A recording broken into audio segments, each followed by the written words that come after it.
പ്രവാസിയായ അച്ഛനെ വെറുക്കുന്ന മക്കൾക്ക് വേണ്ടി.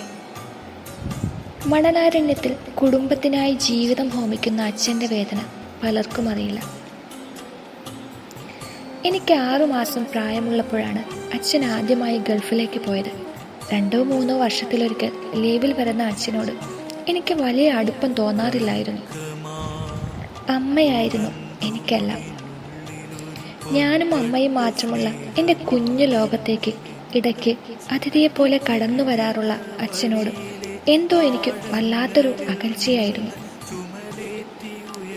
പുത്തൻ ഉടുപ്പുകളും കളിപ്പാട്ടങ്ങളുമെല്ലാം ആഹ്ലാദം പകരുമ്പോഴും അച്ഛൻ ലീവിന് വരുമ്പോഴെല്ലാം അടുത്ത മുറിയിൽ ഒറ്റയ്ക്കുറങ്ങാൻ വിധിക്കപ്പെട്ടിരുന്നത് അച്ഛനോടുള്ള എൻ്റെ സ്നേഹക്കുറവിന് വീണ്ടും ഒരു കാരണമായി. ഞാൻ വളരുന്നതോടൊപ്പം അച്ഛനോടുള്ള അകാരണമായ അകൽച്ചയും വളരുകയായിരുന്നു. എഞ്ചിനീയറിംഗ് പഠനം കഴിഞ്ഞ ഉടനെ അച്ഛൻ എനിക്കൊരു വിസ ശരിയാക്കി. ദുബായിലെ ഒരു മൾട്ടിനാഷണൽ കമ്പനിയിൽ ഉയർന്ന ശമ്പളമുള്ള ജോലി. നാടും വീടും അമ്മയെയും പിരിയുക എന്നത് ഹൃദയഭേദകമായിരുന്നുവെങ്കിലും അച്ഛൻ്റെ നിർബന്ധത്തിന് വഴങ്ങേണ്ടി വന്നു. ദുബായ് എയർപോർട്ടിൽ അച്ഛൻ കൂട്ടുകാരൻ സേതുകയോടൊപ്പം കാത്തു നിൽക്കുന്നുണ്ടായിരുന്നു. എന്നെ കണ്ടയുടനെ അച്ഛൻ്റെ കണ്ണുകൾ എന്തിനോ നിറയുന്നുണ്ടായിരുന്നു. സേതുക്കയെ പരിചയപ്പെടുത്തി നാട്ടിലെ വിശേഷങ്ങളെല്ലാം ചോദിച്ചു. ഞാൻ എല്ലാത്തിനും ഹ്രസ്വമായ മറുപടികൾ മാത്രം നൽകി. ഞാൻ ജോലി ചെയ്യാൻ പോകുന്ന കമ്പനിയുടെ താമസ സ്ഥലത്തേക്ക് എന്നെ കൊണ്ടുവിട്ടതിന് ശേഷം അവർ തിരിച്ചുപോയി.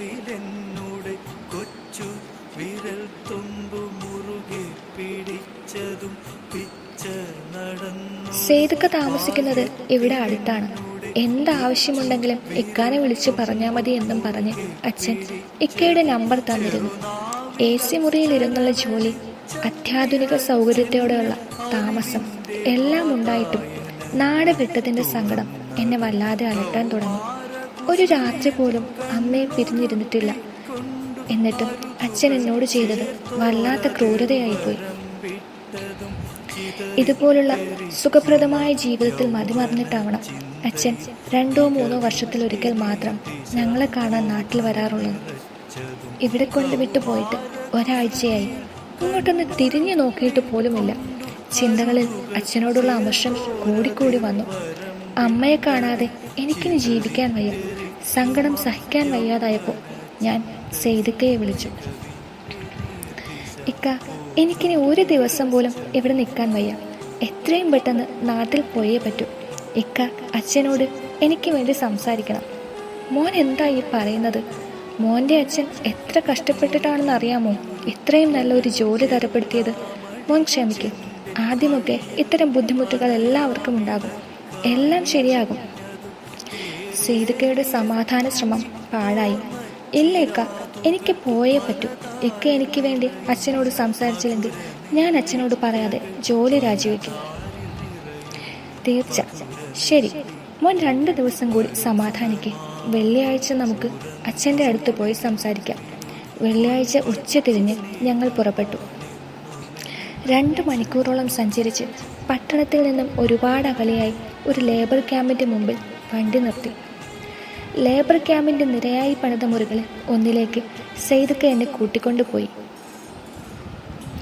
നിരത്തിയിട്ടിരിക്കുന്ന കട്ടിലുകൾക്കിടയിൽ ഒരാൾക്ക് കഷ്ടിച്ചു മാത്രം നടക്കാനുള്ള ഇടമുണ്ട്. കട്ടിലുകൾക്ക് മുകളിലെ അഴകളിൽ മുഷിഞ്ഞതും അല്ലാത്തതുമായ തുണികൾ കൊണ്ട് തോരണം തൂക്കിയിരിക്കുന്നു. അച്ഛൻ സൈറ്റിലാണെന്നും വരാറായെന്നും അച്ഛൻ്റെ സഹമുറിയരിൽ ഒരാളായ ബംഗാളി പറഞ്ഞറിഞ്ഞു. വെള്ളിയാഴ്ചകളിൽ പോലും അച്ഛൻ ലീവ് എടുക്കാറില്ലത്രേ. അതിന് എക്സ്ട്രാ സാലറി കിട്ടും. അതച്ഛൻ്റെ കട്ടിലാണ്. മോനെ അവിടെ ഇരുന്നോളൂ. മൂലയിലുള്ള കട്ടിൽ ചൂണ്ടിക്കാട്ടിക്കൊണ്ട് സേതുക്ക പറഞ്ഞു. 3 അടി വീതിയുള്ള ഒരു കട്ടിൽ. തലഭാഗത്ത് അല്പം മുകളിലായി ഭിത്തിയിൽ ഒരു ചെറിയ കബോർഡ് ഘടിപ്പിച്ചിരിക്കുന്നു. അതിൻ്റെ മേൽ ഞാനും അമ്മയും കൂടിയുള്ള ഒരു ഫ്രെയിം ചെയ്ത ഫോട്ടോ, ടൈഗർ ബാം, പിന്നെ കുറച്ച് മരുന്നുകളുടെ കവറും അലസമാക്കി ഇട്ടിരിക്കുന്നു. കഴിഞ്ഞ 25 വർഷമായി എൻ്റെ അച്ഛൻ ജീവിച്ച ലോകം ഞാൻ നോക്കിക്കാണുകയായിരുന്നു. അമ്പരപ്പ് മാറും മുമ്പേ മുറിയുടെ വാതിൽക്ക് അച്ഛൻ്റെ ശബ്ദം. നിങ്ങളെന്താ ഒരു മുന്നറിയിപ്പും കൂടാതെ? എന്തു പറ്റി മോനെ? എന്തെങ്കിലും അത്യാവശ്യം? ഞാൻ അച്ഛനെ നോക്കി. തലയിലൊരു തൂവാല കെട്ടിയിരിക്കുന്നു. മുഷിഞ്ഞ ഒരു കവറോളാണ് വേഷം. മരുഭൂമിയിലെ പൊടിമണലിൽ മുങ്ങി നിൽക്കുന്ന ഒരു രൂപം. കൺപീലികളിൽ പോലും വെളുത്ത മണൽ തങ്ങി നിൽക്കുന്നത് കാണാം. വെളുത്ത മുണ്ടും ഷർട്ടുമിട്ട് പെർഫ്യൂം പൂശി ചുണ്ടിൽ വില കൂടിയ സിഗരറ്റുമായി നിൽക്കുന്ന അച്ഛനെ മാത്രം കണ്ടിട്ടുള്ള എനിക്ക് ഈ കാഴ്ച താങ്ങാനായില്ല. ഞാൻ ഓടിച്ചെന്ന് അച്ഛനെ കെട്ടിപ്പിടിച്ചു. എൻ്റെ മേൽ മുഴുവനും വിയർപ്പും പൊടിയുമാണടാ എന്നും പറഞ്ഞ് അച്ഛൻ എന്നെ ഒന്നുകൂടി ഉറക്കെ കെട്ടിപ്പിടിച്ചു. 25 വർഷങ്ങളായി കൈമാറാൻ മറന്നുപോയ സ്നേഹം ഒരു പേമാരിയായി പെയ്തിറങ്ങി. അച്ഛൻ്റെ കൈകൊണ്ട് ഒരു സുലൈമാനിയും കുടിച്ച് യാത്ര പറഞ്ഞിറങ്ങിയപ്പോൾ സേതുക്ക ചോദിച്ചു, മോനെ ഇനി പറ, നാട്ടിലേക്ക് തിരിച്ചു പോകാനുള്ള ഏർപ്പാടുകൾ ചെയ്യണോ?